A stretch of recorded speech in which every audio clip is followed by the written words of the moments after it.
Chapter 2. Village people, perhaps.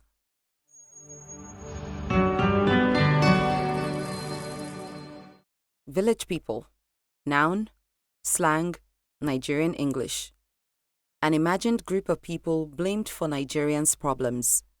Use: village people are after you. Origin: Nigeria.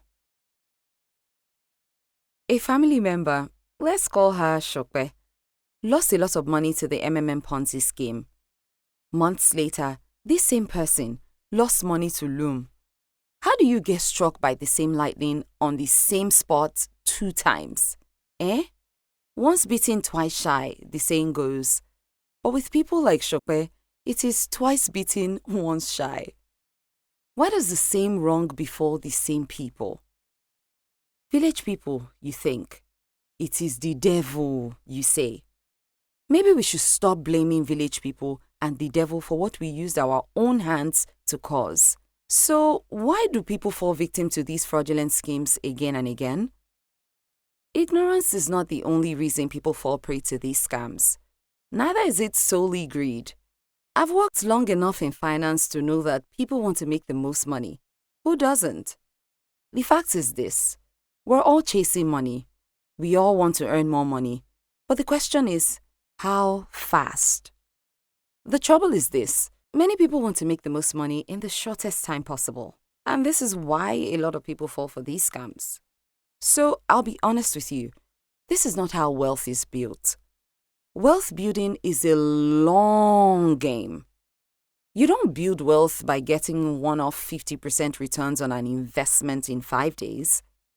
Neither do you build it by having your investment doubled just hours after it was made. There are so many problems with this. Apart from the fact that money so easily gotten is spent faster and less frugally, there's an addiction to fast money after one has spent a significant amount of time indulging in such schemes. It becomes a race for the next one, and the next one, and the next one. Again, wealth building is a long game, so any source of income that is not sustainable or doesn't sound realistic should be taken with a pinch of salt. Safe investments are a sure way to build wealth in the long run, but this is not to say there are no risks involved. You just need to decide how much risk you're willing to endure should the need arise and invest accordingly. So, how else can you build wealth? Have a side hustle. No, don't look at me with that side eye. I mean it. And no, Ponzi schemes, money doubling or whatever names they're called are not side hustles. If you have a knack for selling or convincing people and you feel you can handle a product-based business, there are many online channels where you can start. Thankfully, you don't need to have a physical location or a lot of capital. You can dropship. If you'd rather not be involved with the everyday hustle of selling products, you can sell a service. What skill do you have? What are the questions your friends always ask you? What are the things you find easy to do that people need? What can you do to make people's lives easier? What service can you offer? If you take time out to answer these questions honestly, you should find something that you can monetize. In fact, while you were reading the questions, I guess some things popped into your head. Think about them deeply. It does not stop there.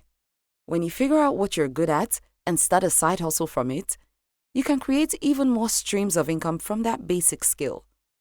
I'll tell you how I did this. In my 2nd year at uni, I'd picked up photography as a hobby. By my 4th year, I'd started making income from several sources. While I got paid for portraits, I also took random nature shots and uploaded them on a stock website. Today, I no longer take portraits as a job, but I still earn money from that site. Voila! Passive income even after I dropped the camera. Another way I could have earned money from photography was by teaching it. If I organized classes on the weekends, bonus point if it was a monthly series of classes with structure, or an evergreen course of pre-recorded content uploaded on a site which people gained access to after payment. See, my ever-streaming source of income just gushing. Going even further, I could sell my presets. Presets are basically customized filters that help give photographers a signature feel to their photos. Just look at My gift keeps on giving. The list is long, but I'm sure you get the point by now. If you like to cook, you can partner with brands to supply lunch to their workers at a fee every weekday and cater to events on the weekends. You can also bake and supply pastries to supermarkets weekly. This way, you would have created 3 streams of income from one skill. Whatever you do, don't limit yourself.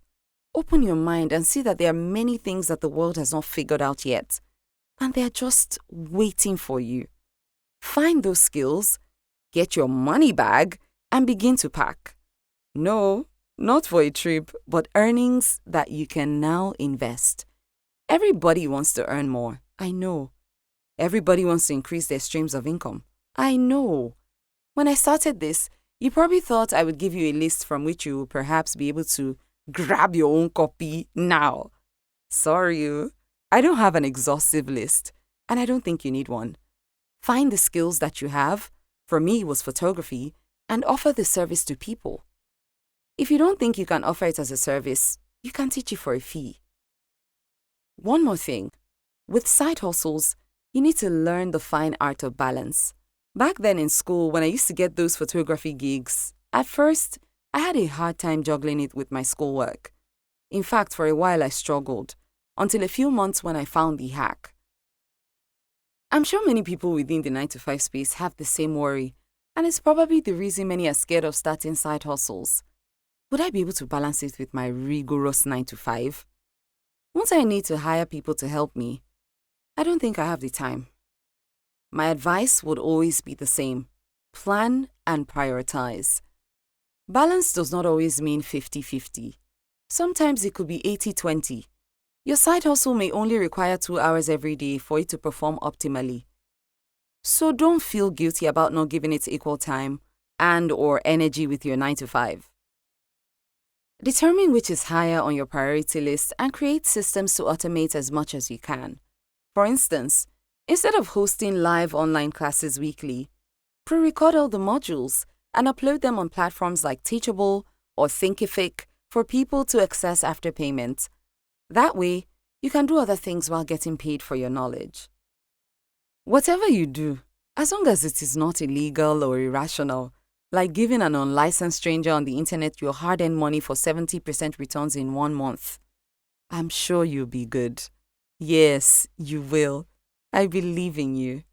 Love, Okwe.